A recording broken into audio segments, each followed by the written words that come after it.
संसार में किसी का कुछ नहीं है। खामखा अपना समझना मूर्खता है, क्योंकि अपना होता हुआ भी कुछ भी अपना नहीं होता। इसलिए हैरानी होती है, घमंड क्यों, किस लिए, किसका। कुछ रुपए दान करने वाला यदि यह कहे कि उसने ऐसा किया है, तो उससे बड़ा मूर्ख और कोई नहीं। और ऐसे भी जो हर महीने लाखों का दान करते हैं, लेकिन उनका जिक्र तक नहीं करते, ना करने देते हैं। वास्तव में ज़रूरतमंद और पीड़ित की सहायता ही दान है, पुण्य है। ऐसे व्यक्ति पर सरस्वती की सदा कृपा होती है। पर क्या किया जाए, देवताओं तक को अभिमान हो जाता है, और उनके अभिमान को दूर करने के लिए परमात्मा को ही कोई न कोई उपाय करना पड़ता है। गरुड़, सुदर्शन चक्र तथा सत्यभामा को भी अभिमान हो गया था, और भगवान श्री कृष्ण ने उनके अभिमान को दूर करने के लिए श्री हनुमान जी की सहायता ली थी। श्री कृष्ण ने अपनी पत्नी सत्यभामा को स्वर्ग से पारिजात लाकर दिया था, और वह इसलिए अपने आप को श्री कृष्ण की अत्यंत प्रिया और अति सुंदरी मानने लगी थी। सुदर्शन चक्र को यह अभिमान हो गया था कि उसने इंद्र के वज्र को निष्क्रिय किया था। वह लोकालोक के अंधकार को दूर कर सकता है। भगवान श्री कृष्ण अंततः उसकी सहायता लेते हैं। गरुड़ भगवान कृष्ण का वाहन था। वह समझता था, भगवान मेरे बिना कहीं जा नहीं सकते, इसलिए कि मेरी गति का कोई मुकाबला नहीं कर सकता। भगवान अपने भक्तों का सदा कल्याण करते हैं, इसलिए उन्होंने हनुमान जी का स्मरण किया। तत्काल हनुमान जी द्वारिका आ गए और जान गए कि श्री कृष्ण ने क्यों बुलाया है। श्री कृष्ण और श्री राम दोनों एक ही हैं, वह यह भी जानते थे, इसलिए सीधे राज दरबार नहीं गए। कुछ कौतुक करने के लिए उद्यान में चले गए। वृक्षों पर लगे फल तोड़ने लगे, कुछ खाए, कुछ फेंक दिए। वृक्षों को उखाड़ फेंका, कुछ तो तोड़ डाला, बाग वीराना बना दिया। फल तोड़ना और फेंक देना हनुमान जी का मकसद नहीं था। वह तो श्री कृष्ण के संकेत से कौतुक कर रहे थे। बात श्री कृष्ण तक पहुंची। किसी वानर ने राज्योद्यान को उजाड़ दिया है, कुछ किया जाए। श्री कृष्ण ने गरुड़ को बुलाया और कहा, जाओ सेना ले जाओ, उस वानर को पकड़ कर लाओ। गरुड़ ने कहा, प्रभु, एक मामूली वानर को पकड़ने के लिए सेना की क्या आवश्यकता। मैं अकेला ही उसे मजा चखा दूंगा। कृष्ण मन ही मन मुस्कुरा दिए, जैसा तुम चाहो, लेकिन उसे रोको। जाकर बनते गए, हनुमान जी को ललकारा, बाग क्यों उजाड़ रहे हो, फल क्यों तोड़ रहे हो, चलो तुम्हें श्री कृष्ण बुला रहे हैं। हनुमान जी ने कहा, मैं किसी कृष्ण को नहीं जानता, मैं तो श्री राम का सेवक हूँ, जाओ कह दो मैं नहीं आऊंगा। गरुड़ क्रोधित होकर बोला, तुम नहीं चलोगे तो मैं तुम्हें पकड़ कर ले जाऊंगा। हनुमान जी ने कोई उत्तर नहीं दिया। गरुड़ की अनदेखी कर वह फल तोड़ते रहे। गरुड़ को समझाया भी, बानर का काम फल तोड़ना और फेंकना है, मैं अपने स्वभाव के अनुसार ही कर रहा हूँ, मेरे काम में दखल न दो। क्यों झगड़ा मोल लेते हो, जाओ मुझे आराम से फल खाने दो। गरुड़ नहीं माना। तब हनुमान जी ने अपनी पूंछ बढ़ाई और गरुड़ को दबोच लिया। उसका घमंड दूर करने के लिए कभी पूंछ को ढीला कर देते, गरुड़ कुछ सांस लेता और जब कसते तो गरुड़ के मानो प्राण ही निकल रहे हों। हनुमान जी ने सोचा, भगवान का वाहन है, प्रहार भी नहीं कर सकता, लेकिन इसे सबक तो सिखाना ही होगा। पूंछ को एक झटका दिया और गरुड़ को दूर समुद्र में फेंक दिया।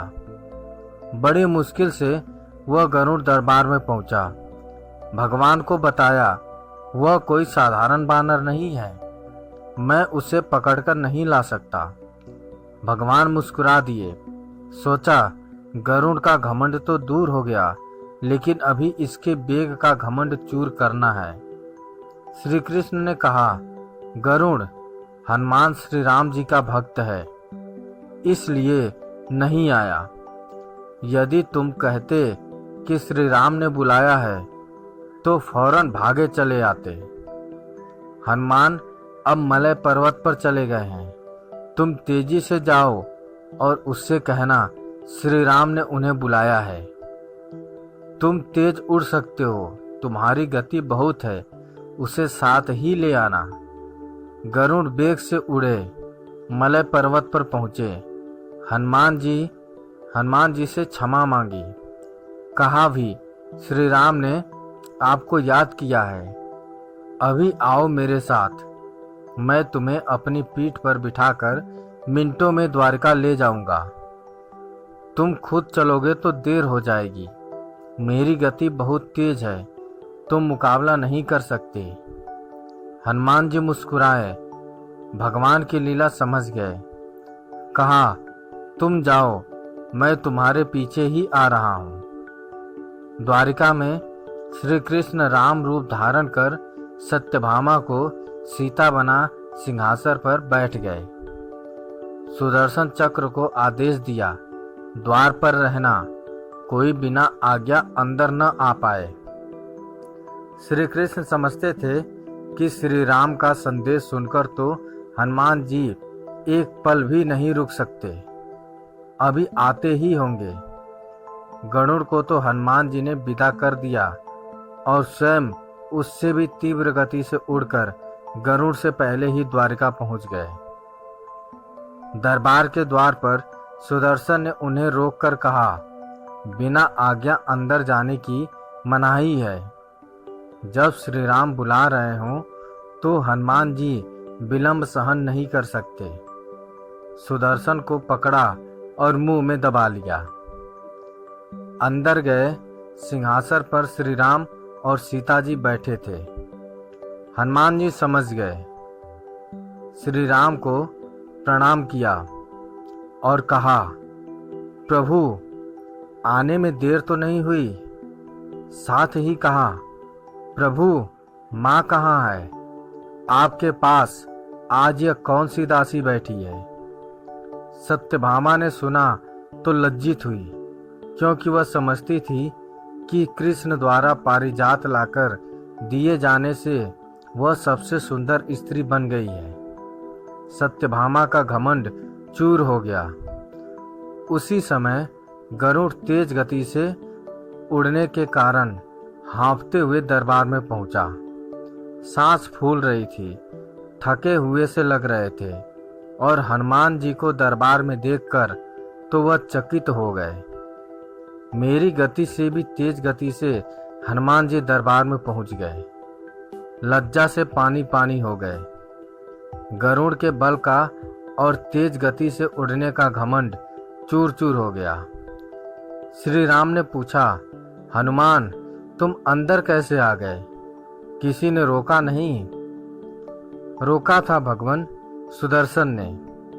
मैंने सोचा आपके दर्शनों में विलंब होगा, इसलिए उनसे उलझा नहीं। उन्हें मैंने अपने मुंह में दबा लिया था। और यह कहकर हनुमान जी ने मुंह से सुदर्शन चक्र को निकालकर प्रभु के चरणों में डाल दिया।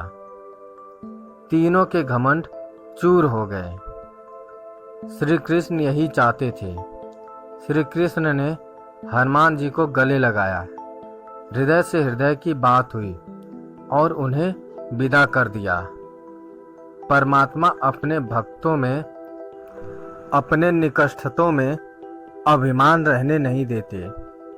श्री कृष्ण सत्यभामा, गरुड़, सुदर्शन चक्र का घमंड दूर न करते तो परमात्मा के निकट रह नहीं सकते थे, और परमात्मा के निकट रह ही वही सकता है जो मैं और मेरी से रहित है।